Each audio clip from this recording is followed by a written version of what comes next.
I'm Teisha Bader with the JBS News Update for Thursday, November the 19th, 2015.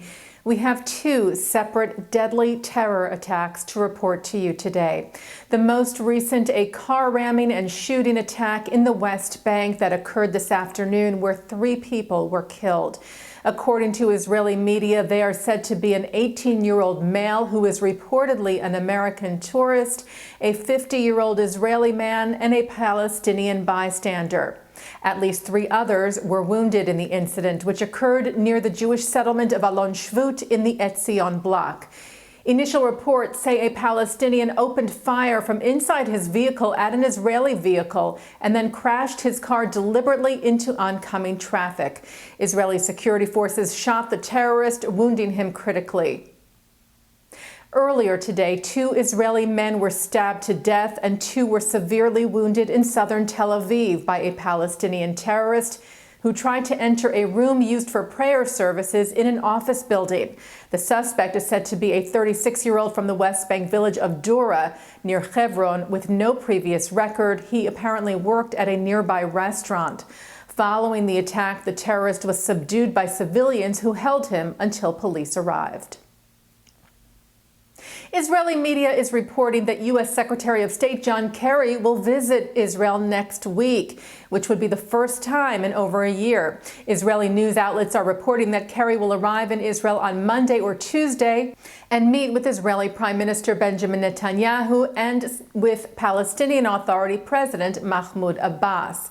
The visit was said to be an effort to calm the tense security situation in Israel.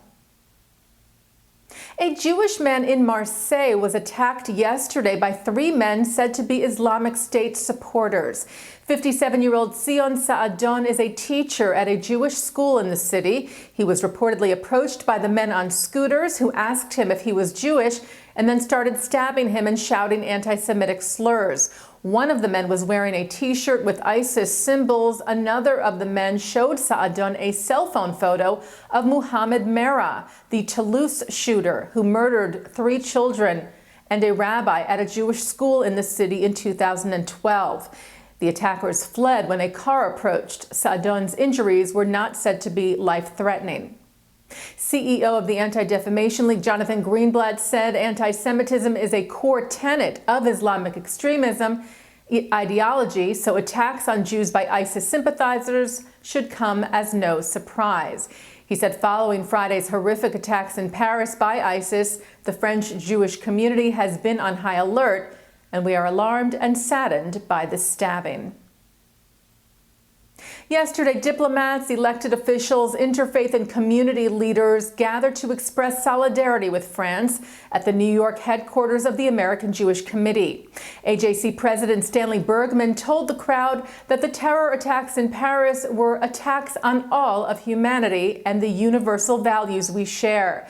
He said no one in the civilized world is unaffected by this tragedy.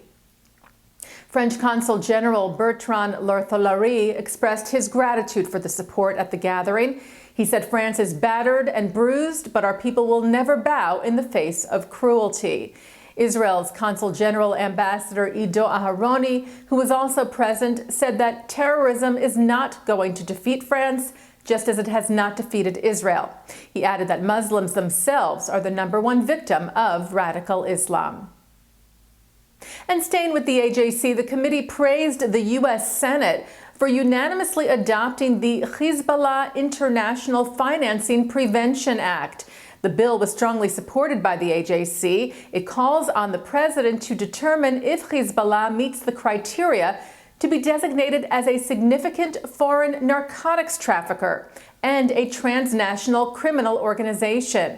AJC Associate Executive Director for Policy Jason Isaacson noted that Hezbollah is not just a global terrorist organization that has murdered Americans, Israelis, Syrians, and citizens of other nations. Hezbollah's drug business, money laundering, and other criminal activities are critical for funding its terrorism. The bipartisan bill was spearheaded by Senators Democrat Jeanne Shaheen of New Hampshire and Republican Marco Rubio of Florida. The House bill, which was sponsored by House Foreign Affairs Chairman Republican Ed Royce of California, passed unanimously back in May. It now heads to President Barack Obama for his signature. And taking a look now at our programming for tonight on JBS for Thursday, November the 19th.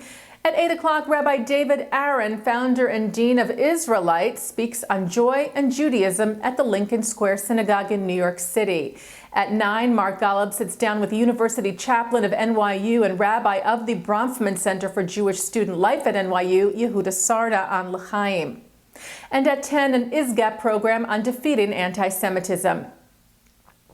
And coming up right after this newscast tonight, Executive Vice Chairman, CEO of the Conference of Presidents, Malcolm Hoenlein, discusses the EU's decision to label Israeli products made in the West Bank, UNESCO's renaming Jewish holy sites with Muslim names, and Jewish organizations that support BDS on tonight's In the News with Mark S. Golub. And that's the JBS News Update for Thursday, November the 19th, 2015. I'm Teisha Bader.